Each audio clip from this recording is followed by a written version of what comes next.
Hi, everyone. Thanks for joining us today. We're going to spend the next 45 minutes or so talking about modernizing parks and recreation and really looking at technology with the lens of being ready for the changes that are already happening and completely transforming the way people are interacting with technology today. So, what we're going to cover today, we're going to talk a little bit about the journey, how we got here. We'll talk about Traction Rec specific AI journey. We're going to dig in and do a demonstration of AI and Traction Rec today so you can see what we're talking about and lots of really interesting use cases that our customers are using today, and then talk about some key takeaways. Before we get started, I want to take a minute to really introduce Traction Rec. Might be the first time many of you are hearing about us. So our journey started in 2016, building a custom Salesforce solution for a nonprofit community center. From there, the concept of productizing this offering came to be when we partnered with 3 other customers who really wanted a different way to engage with their community through technology and loved the alternative solution to the traditional vendors that we were providing. Thus, Traction Rec was born. So we've been continuing to build and evolve that solution for the past 10 years and have over 1,000 locations using our solution across North America today. We're a Canadian founded and based company headquartered in Vancouver, British Columbia. But as a remote first organization, we have over 100 staff spread out all over Canada and the US. We're a woman-led, values-driven company, and among others have been awarded Deloitte's Technology Fast 50 winner for fastest 50 growing tech companies. One thing I'm most proud of as a wrecker is how we show up as people and our commitment to our values of community, authenticity, impact, growth, and fun. Those show up for us every day in our decisions and our interactions and have resulted in our 4.9 out of 5 customer satisfaction rating with our customers today, which is super awesome. You're going to see some demos of our software today. So I want to begin with a little quick lesson on how Salesforce and Traction Rec work together. At its foundation is the platform Salesforce, which is the world's #1 CRM, a solution built around people and the interactions that people have with organizations. Salesforce offers many different platform styles or clouds that are catered to business needs of industries that they serve. So Salesforce has a cloud designed with specific functionality for customers that we serve in both the nonprofit space and in public sector. So we really start there. Those clouds contain features available natively in Salesforce that our rec customers use and we're able to leverage. These things include accounts and contacts, reporting, email. These are core pieces of technology to enhance the customer experience and facilitating building a true 360-degree profile of a person in your community across all their interactions. Expanding other core features like volunteers or call center functionality or building permits can be implemented on day one, or they may be something that you grow into over time, depending on your unique needs and your city's technology strategy. Traction Rec sits on top of that platform and provides recreation-specific features needed to run your department: program registration, facility booking, passes, etc. So we've built and continue to build on these features that make up the technology to power recreation services. For example, we recently launched recreation agents, built leveraging Salesforce's Agentforce framework to facilitate the registration flow on your website. It's important to note that this is built on platform and there's no syncing or passing of data between systems. It's all one and the same. You go to your Salesforce URL, you access Traction Rec, and it's completely seamless to the user. So we don't stop there. We have our platform, we have Traction Rec with recreation-specific features, and next comes the ability to really tailor solution more intentionally for your city. So think about adding purpose-built applications that meet specific feature requirements and let you grow and evolve as your needs change. Add league management, take advantage of other integrations that you might want to use in order to get the most out of your technology and really have that single view of the citizen in your community. Want to move your data outside to another system? No problem. You can take advantage of APIs that give you access to all the data when you need it, or exports to be able to move data around. So whether you're moving kind of slow with your technology journey or fast, there's flexibility to enhance and modify the platform to meet the needs of your community today, and more importantly, the needs of the future. So, in order to move forward, I think it's important for us to take a quick look back to where we've come from in our kind of parks and recreation technology journey. So, over the past 25 years, there have been some pivotal changes in the way that technology helps you serve your community. So, there was a time that most of us still remember, I certainly do, where parents stood outside a community center with an activity guide in one hand, a paper registration form that was probably inserted into that activity guide, and a check in their hands ready to pay. They hoped by the time they got to the front of that line, hopefully before they went to work, there was still space to get both their kids in swim lessons or day camp on the same day and ideally at the same time. It's shocking for me to even think that that was the way that we did these things back then. In the early 2000s, IVR registration, so on a telephone, and online web registration completely transformed that experience. Now people were entering course barcodes that were still printed in that same activity guide or brochure into a phone or using dial-up internet to register for programs. We shifted the task of confirming availability and writing registration forms onto the participants themselves. And we really haven't looked back since that change happened. Eventually, we dropped telephone registration. We added fast, immediate credit card authorization. I'm sure some of you may remember payment batches and dial-up credit card transactions. And we added more search capabilities to websites. Now, most recreation departments see greater than 90% online registration, and the idea of a queue only exists in the virtual world. That website didn't stop us from needing to be present in centers and to serve the community, but it completely transformed how we spend our time at the front desk. With this automation came data, lots of data, more features, higher expectations, and the desire to digitize everything that happens in your departments. With all our participation metrics now living in a database, the desire for meaningful insights has only grown and continues to grow.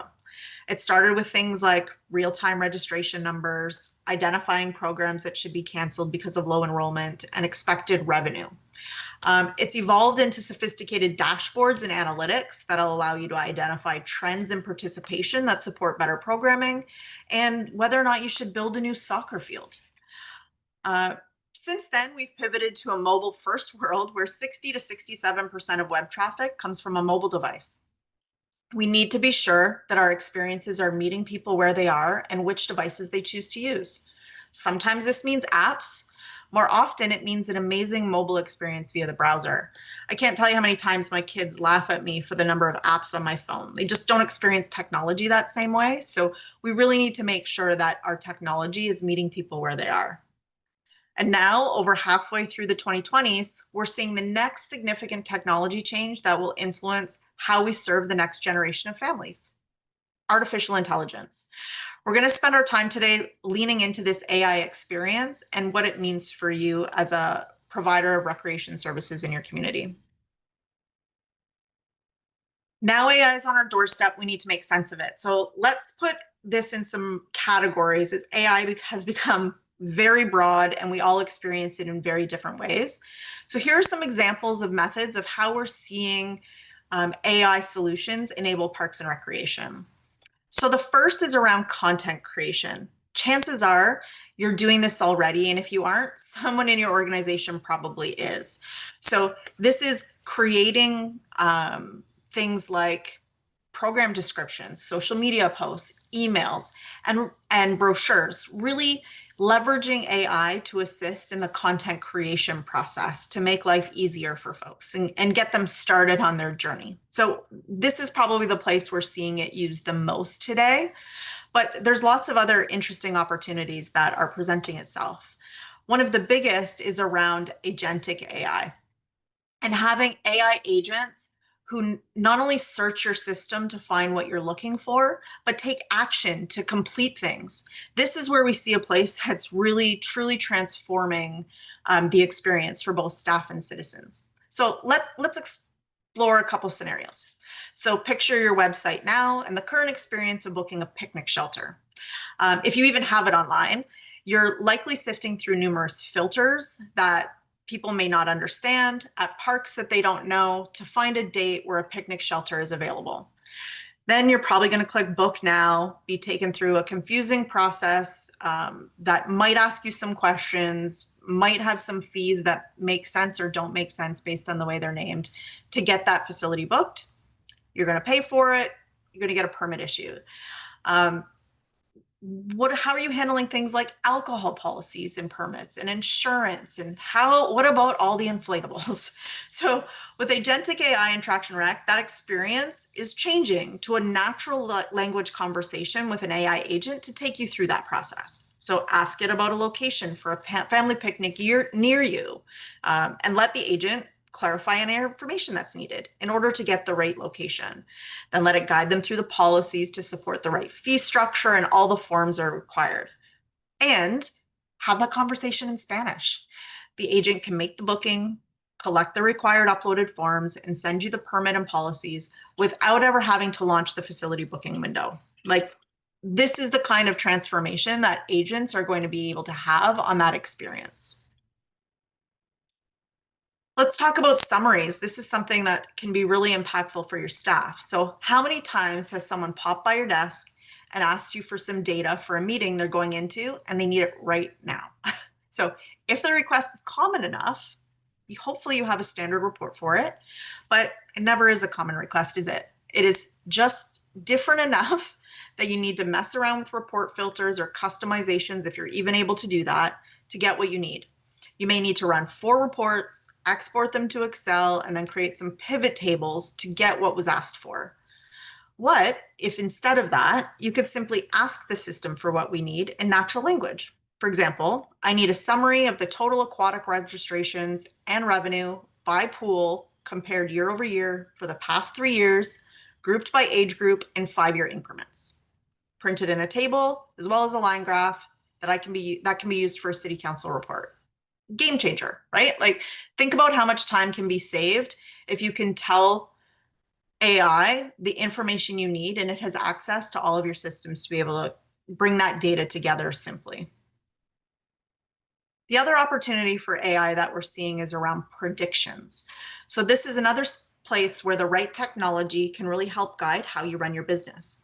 So being able to predict the likelihood that a program will run based on historical registration trends can allow your outreach teams to know when to move into action to drive registration numbers up.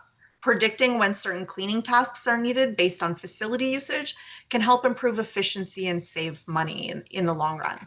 So the opportunities are endless. These are just a couple examples. And we're really early in this technology evolution. There are plenty of examples where trial and error is happening. And the key is to spend the time on the places where we can have the biggest impact on your operations. So I'll pause here to give you something to just consider and think about your particular organization and who would benefit the most in your organization from AI. So is it the public and having an agent answer questions about facilities? Things like, can I play slow pitch on the diamond by picnic shelter number 2? Can you register Sally in the next level of ballet class on Saturdays? Like, those types of things. Is it your part-time front desk staff who need to answer questions where the answers are somewhere in a binder under their desk? Maybe it's answering that question about what's the temperature of the pool?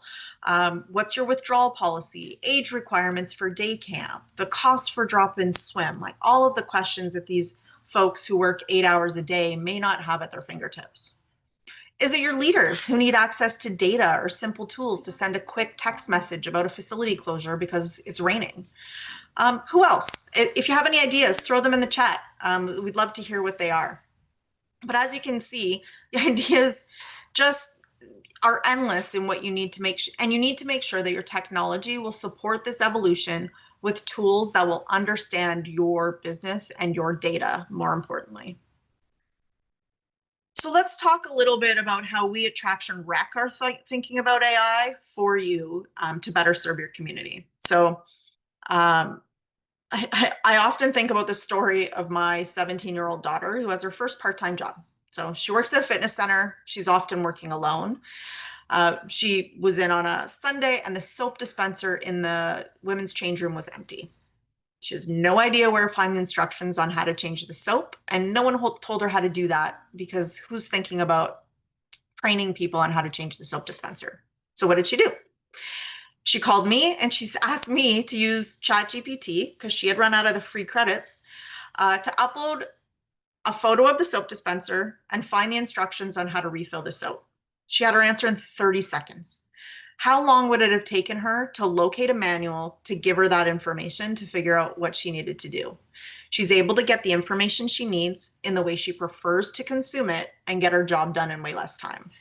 This is how my 17-year-old navigates the world to get information she needs. She doesn't even use Google anymore. So at Traction Rec, we're thinking about this user experience and how we can introduce those types of efficiencies across your organizations, whether that is to the people in your community to find info faster, or for your part-time student staff to know how to withdraw someone from a program or assist finance, or potentially assist your finance team in doing the financial reconciliation process. Every year of AI development is about 5 years in a traditional software development cycle. So we are super excited to be leading the way with production-ready solutions today, as well as numerous pilots and experiments with AI to see where we can gain the greatest outcomes in communities. Now, I don't want to just spend our time today telling you what we're thinking about. I want to show you how this is actually showing up in our solution today. And one of the great things about being built natively on the Salesforce platform is that we're able to take advantage of that platform idea and the millions of dollars that Salesforce is investing in AI solutions to then take that base technology and create meaningful AI experiences for our customers. And I'm going to show you a few of those today. So we're going to talk about some program registration assistance, some self-serve facility booking, some things around data, accessing data and data hygiene, which is always a hot topic, especially moving into the AI world, and then some embedded tools for staff. So let's dive in and start with AI-powered self-serve registration. While the Traction Rec community provides search and filtering tools for constituents to find and register for events and programs that they need, there can be a lot of information to search through and not a lot of time to do it. While Traction Rec's stable, trusted, and configurable checkout experience allows constituents to browse offerings quickly and easily, calling an expert at the agency can help cut through all the options and provide insider knowledge into the right classes on the right days that meet the needs of a busy family. Now, with Agentforce working alongside your staff, Traction Rec's registration agent has that same level of expertise and can deliver tailored information anytime, any day.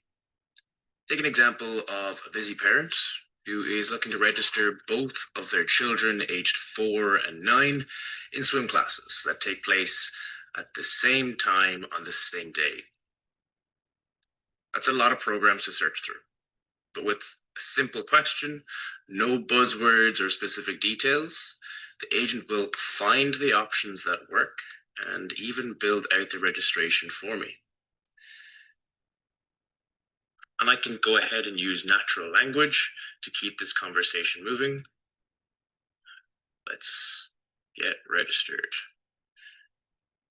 Now, with one prompt, agent identifies the swim classes that are suitable for both children, and that's based on rules and prerequisites that your program staff will set up.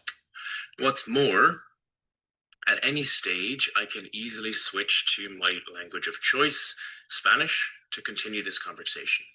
As somebody new in the area, this kind of engagement makes all of the difference. And again, keeping it conversational, I can use natural language to finish my registration, asking the agent to register the 2 girls for these swim lessons. And as the agent builds our registrations online, all that is left for me to do is go ahead, pay online, and within a few clicks, I've been able to come in, set up my payment methods for Kathy and for Kim, for our upcoming swim lessons. Text or email confirmation will be waiting in my inbox. Now, coming over to the staff side of the system, we can see on the Nile Rodgers household that we have our 2 enrollments for Kathy and for Kim into our swim level 1 on Saturday. And that's all living alongside our demographic information, our rental information, and our financial data on the Rodgers household, all in one place. And right alongside that welcome email that we've just sent through to the purchaser, Niall, after completing that transaction online. So what we've seen here is our agent taking action based on the conversation that it's having with our constituents on the front end.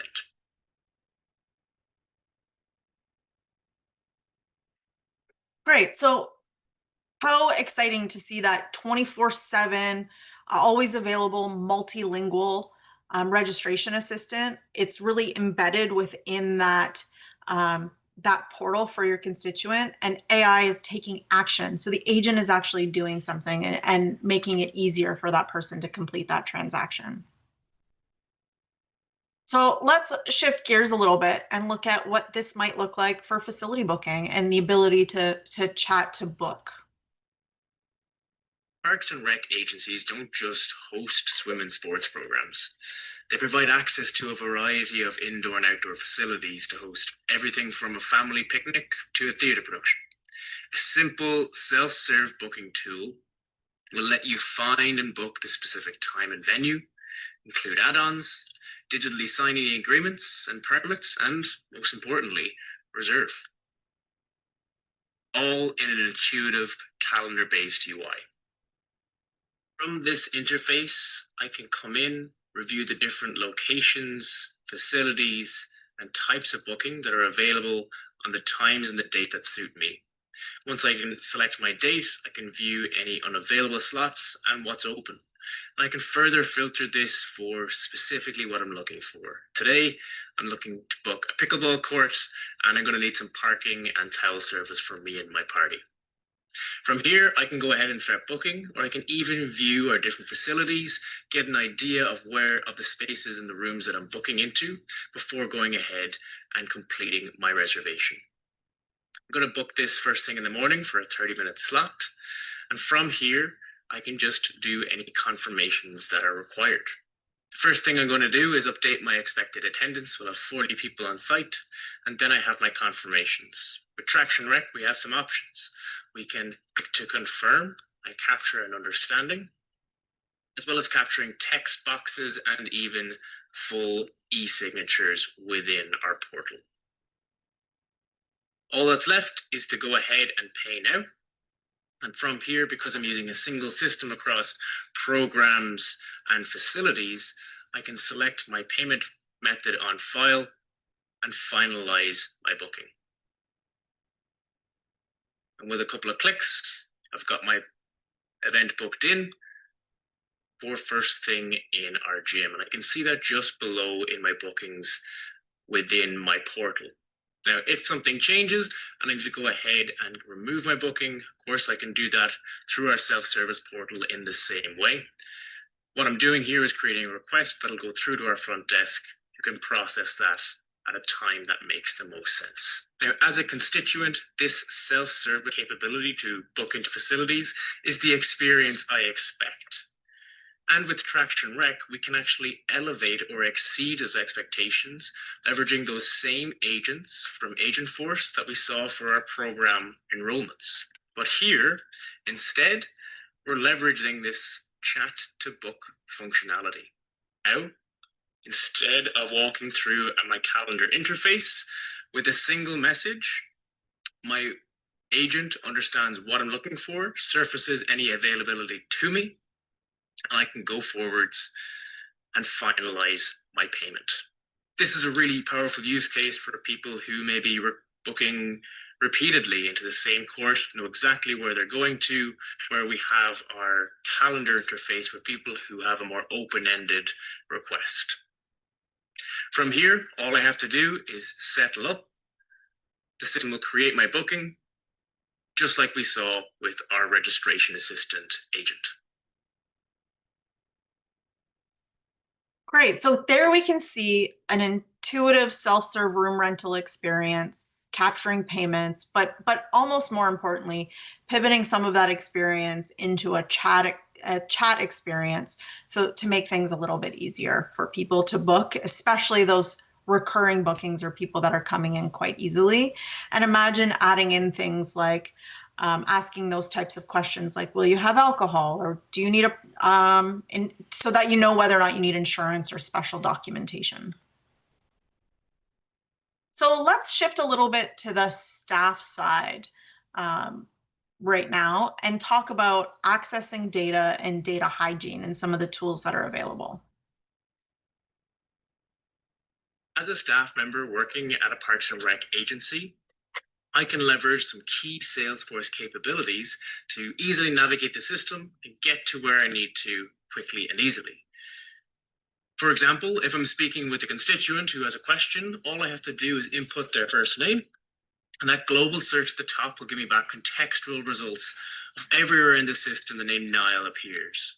What's more, the system is applying historical data to prioritize results based on how often I visit these records. So if Niall is someone I interact with regularly, his contact record is surfaced right above, with any bookings or related information right below that. But it's not just names that I can pop into this list. I can also, for example, input the last 4 digits of a credit card number. So if Niall calls me up and says there's a transaction on his account, he has a question about, all I need is the last 4 digits. I can come down and see all the transactions relating to that credit card number. I can expand this out, and all I have to do is have a conversation with someone like Niall, ask him what the transaction amount was, or even a range that I can search.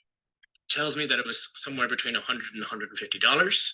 And with that search, I can clearly see that this is the transaction we're speaking about.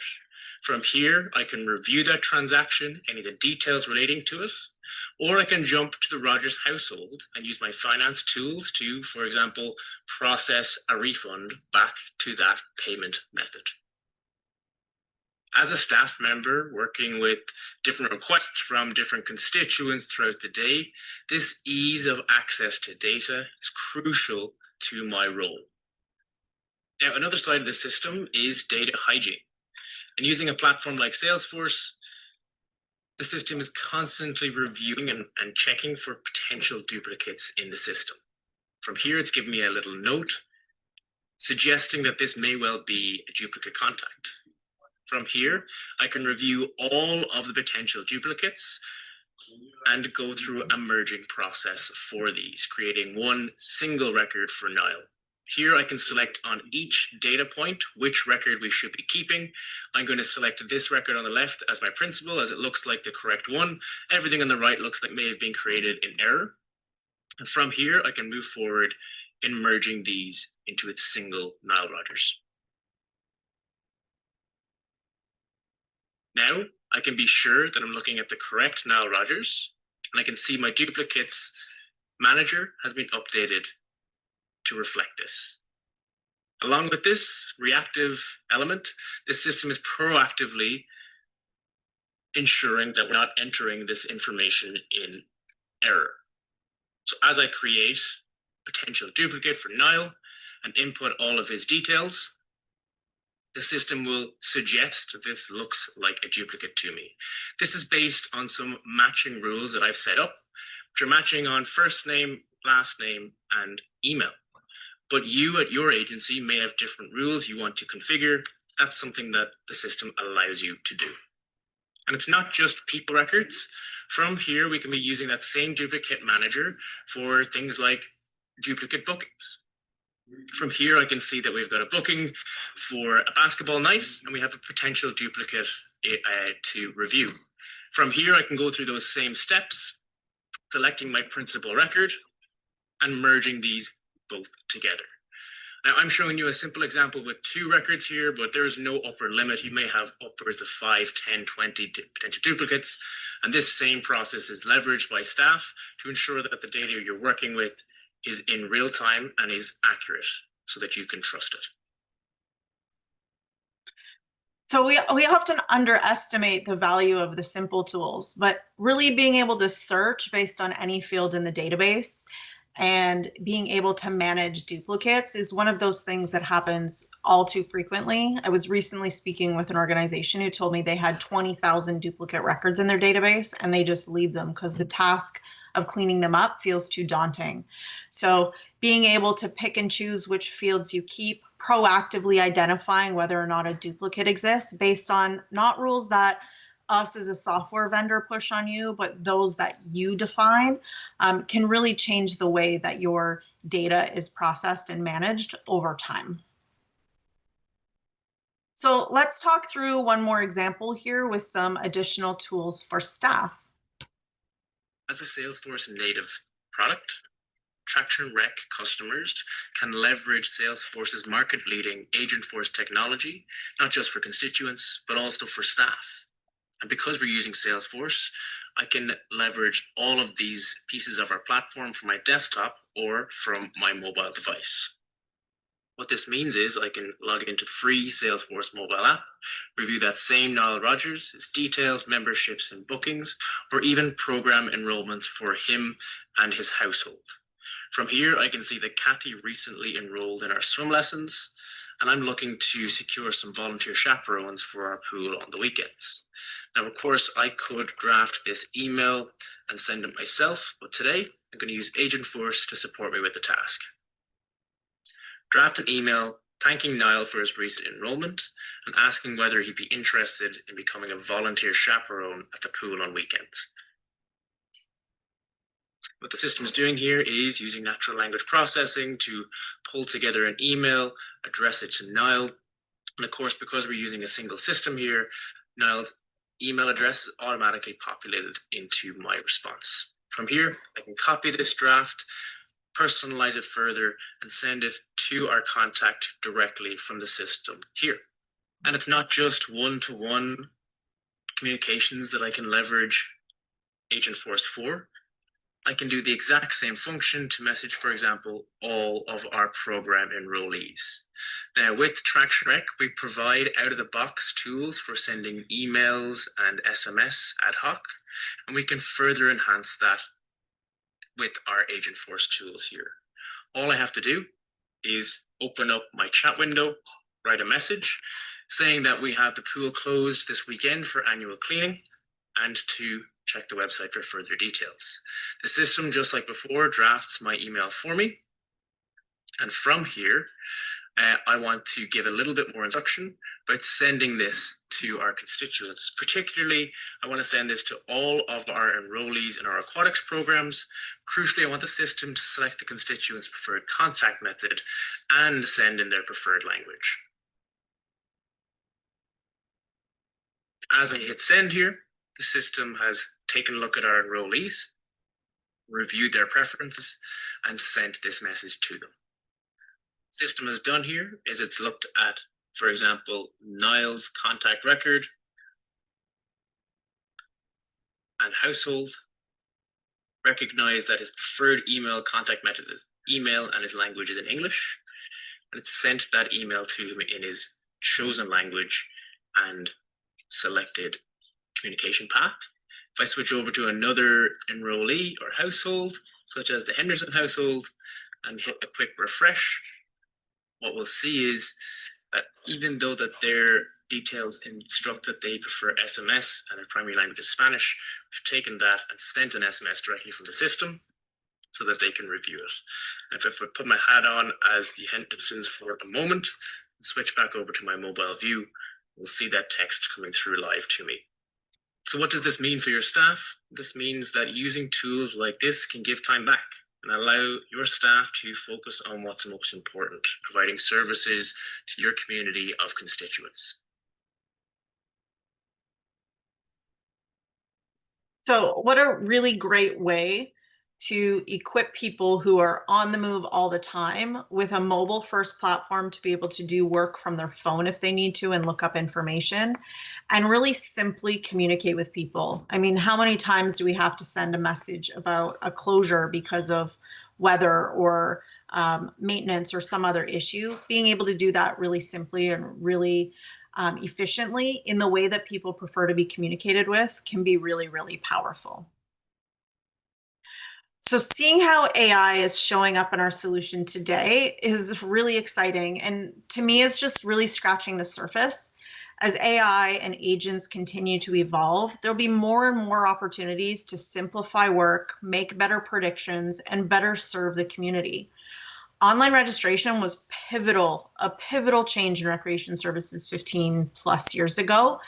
AI is that next pivotal technology transformation. And at Traction Rec, we're embracing it fully to find more opportunities to help amplify the good that you're doing in communities every single day. So, something to think about.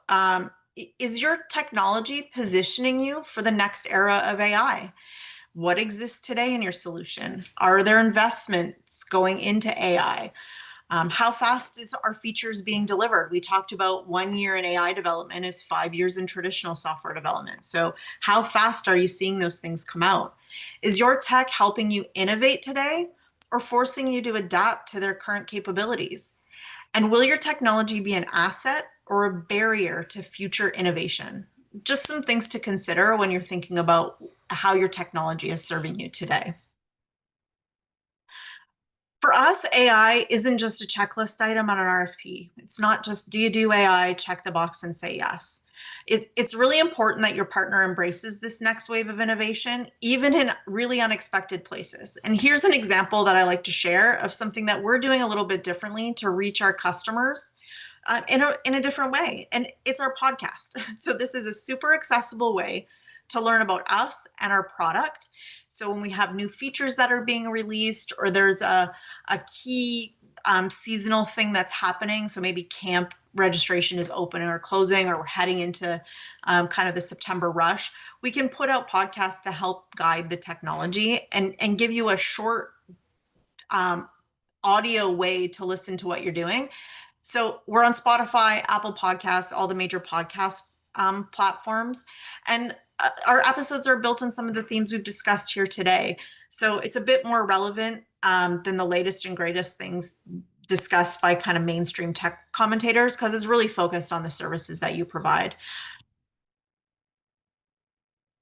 So I hope you've learned a little bit today about the potential of AI for parks and recreation organizations and how it isn't something to be scared of, but really something to embrace and ensure that you're working with secure on-platform solutions that can transform your user experiences, whether those be staff or the public. Thanks for spending some time with me this morning, and enjoy the rest of your day, everyone.